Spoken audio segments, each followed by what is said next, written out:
Iran के पास 5 परमाणु बम। आप कहेंगे रजा भाई क्यों लंबी लंबी छोड़ो, लेकिन ये मैं नहीं कह रहा हूं, इजराइल के डिफेंस मिनिस्टर ने ग्रीस में यह बात कही है। इजराइल के डिफेंस मिनिस्टर ने साफ साफ कहा कि ईरान के पास यूरेनियम हद से ज्यादा है और ईरान के पास इस वक्त इतना यूरेनियम है कि वो 5 परमाणु बम बना सकता है। अब इजराइल के डिफेंस मिनिस्टर का ये बात कहना इस बात की दलील है कि ईरान के पास या तो परमाणु बम है या वो सच में परमाणु बम बनाने के बेहद करीब पहुंच गया है। इतना ज्यादा खौफ है इन लोगों को कि नेतन्याहू ने अपने बयान में कहा है कि अमेरिका को ईरान बड़ा शैतान मानता है और हमें इजराइल को छोटा शैतान मानता है।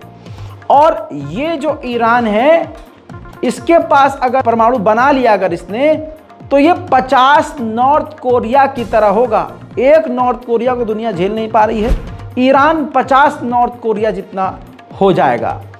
इस डिफेंस मिनिस्टर और प्रधानमंत्री नेतन्याहू के बयान से एक बात दुनिया को पता चल गई है कि ईरान इस वक्त काफ़ी ज़्यादा मजबूत, और ईरान ही एक ऐसा देश है जिसने अमेरिका और इजराइल की नींद उड़ाई हुई है। उधर दो भाई अगर एक हो रहे हैं तो जानवरों को तकलीफ हो रही है। अमेरिका ने चिंता जताई है कि जिस प्रकार से ईरान और सीरिया करीब आ रहे हैं, ये दुनिया के लिए बड़ा खतरा है। The Iranian regime and the Assad regime continuing to deepen their ties should be of great concern to not just our allies and partners and countries in the region, but also the world broadly. These are two regimes that have continued to partake in malign, destabilizing activities.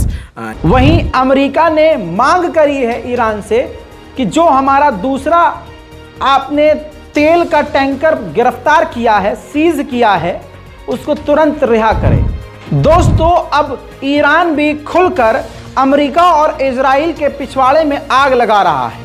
आग लगाने का ये video आप देख लीजिए। Syria में ही Islamic जिहाद के लीडर और हमास के लीडर और जो फिलिस्तीन में खतरनाक लड़ाकू ग्रुप हैं, उनके तमाम बड़े लीडरान से खुद ईरान के राष्ट्रपति इब्राहिम रईसी ने मुलाकात की है। इससे पूरी दुनिया को ये क्लियर मैसेज जा चुका है और इजराइल को ये पता चल चुका है कि इस बार अगर कोई भी गलती इजराइल ने की तो रॉकेट और मिसाइल एक जगह से नहीं, कई जगह से आएंगे। और ये बात नेतन्याहू पहले ही बोल चुके हैं कि इस बार अगर जंग हुई तो रॉकेट एक जगह से नहीं, कई जगह से आएंगे। और आपको पता है हाल फिलहाल में ही अभी 2 दिन पहले 16 रॉकेट इजराइल के अंदर जाकर गिर गए और आयरन डोम तक फेल हो गया था। अब फड़फड़ाते हुए इजराइल के मुंह पर दमिश्क में यानी सीरिया की राजधानी में इब्राहिम रईसी ने पैर और रख दिया। इब्राहिम रईसी ने कहा कि इस वक्त इजराइल सबसे ज्यादा कमजोर है, टूट चुका है इजराइल। उधर ईरान ने यूएन के चीफ को लेटर लिखा है कि अमेरिका गैर जरूरी जबरदस्ती जो ईरान पर पाबंदी लगा रहा है उसको रुकवाइए और बंद करवाइए। उधर अज़रबैजान ने ईरान के खिलाफ बड़ा बयान दे दिया। अज़रबैजान ने इजराइल के इशारों पर ठुमका लगाते हुए कहा कि अज़रबैजान पर प्रेशर बनाने की हिम्मत ईरान की नहीं है। दोस्तों, दूसरी तरफ रशिया और ईरान अपने ट्रांसपोर्टेशन लिंक्स को अपग्रेड कर रहे हैं और दूसरा रूट बना रहे हैं जिसके ज़रिए पाबंदियों के बाद दोनों देश डील और बिजनेस कर सकें। उधर नेतन्याहू से जनता और बौखला गई है क्योंकि पहली बार ऐसा हुआ है कि इजराइल ने 16 मिसाइलें खाकर शांति से अपने आप को पीछे कर लिया। दूसरी तरफ नेतन्याहू के खिलाफ प्रदर्शन 16वें हफ्ते में दाखिल हो चुका है। 16 हफ्ते हो चुके हैं नेतन्याहू की सरकार के खिलाफ यहूदी सड़कों पर आज भी खड़े हैं।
इन्वेस्टिगेशन के बाद आईडीएफ की तरफ से ऑफिशियली कहा गया है कि टेक्निकल इशू की वजह से आयरन डोम फेल हुए थे। यानी आप इस बात को समझ लीजिए कि जो रजा ग्राफी ने, आपके इस छोटे भाई ने जो बात कही थी कि आयरन डोम फेल हो गया है, उसी जंग के दौरान मैंने बात बताई थी। बहुत लोग कमेंट करते हैं ऐसा हो नहीं सकता भाई, ऐसा नहीं हो सकता भाई। इजराइल के डिफेंस फोर्सेस ने ऑफिशियली इस बात को माना है कि आयरन डोम टेक्निकल प्रॉब्लम की वजह से फेल हो गया था। उधर इजराइल ने खतरे को देखते हुए पहली under water drone blue whale नाम से लॉन्च कर दी है। समुद्र का ये ड्रोन समुद्र के अंदर बड़ी तबाही मचाने की ताकत रखता है।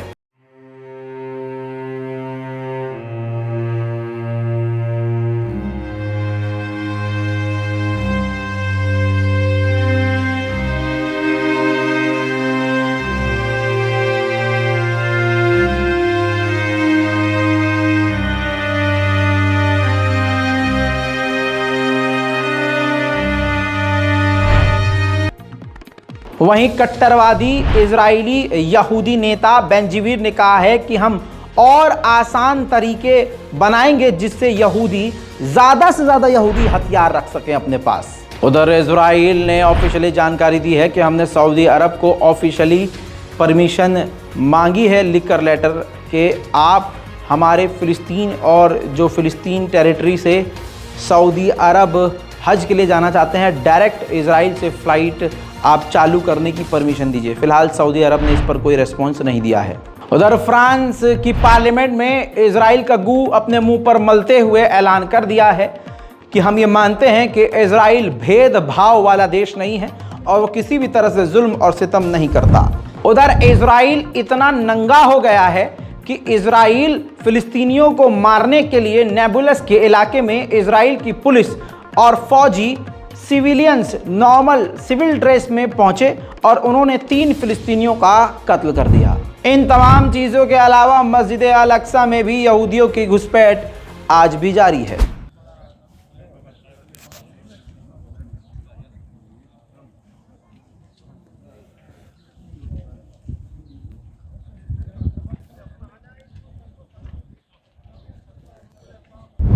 उधर दोस्तों हमास के डिप्लोमेट ने रूस जाकर रूस के डिप्यूटी प्राइम मिनिस्टर से मुलाकात की है। इजराइल के मुद्दे पर लेकर अब कई तरह की प्लानिंग चल रही है अंदर अंदर। अब दोस्तों बाइडन टॉप नेशनल सिक्योरिटी को और जो बाइडन के करीबी हैं उनको स्पेशली सऊदी अरब भेजने की तैयारी बाइडन प्रशासन कर रहा है, क्योंकि सऊदी अरब अब ईरान समेत कई देशों के साथ मिलता जा रहा है और काफ़ी मजबूत होता जा रहा है। तो ये बर्दाश्त कैसे होगा अमेरिका को भाई। तो अमेरिका अपनी एक स्पेशल टीम भेज रही है, कहाँ, मोहम्मद बिन सलमान के पास। ले चलो आपको इराक। तो इराक की गैस पाइपलाइन पर एक धमाके की आवाज़ आई और धमाके के बाद जो आग लगी आपके सामने है।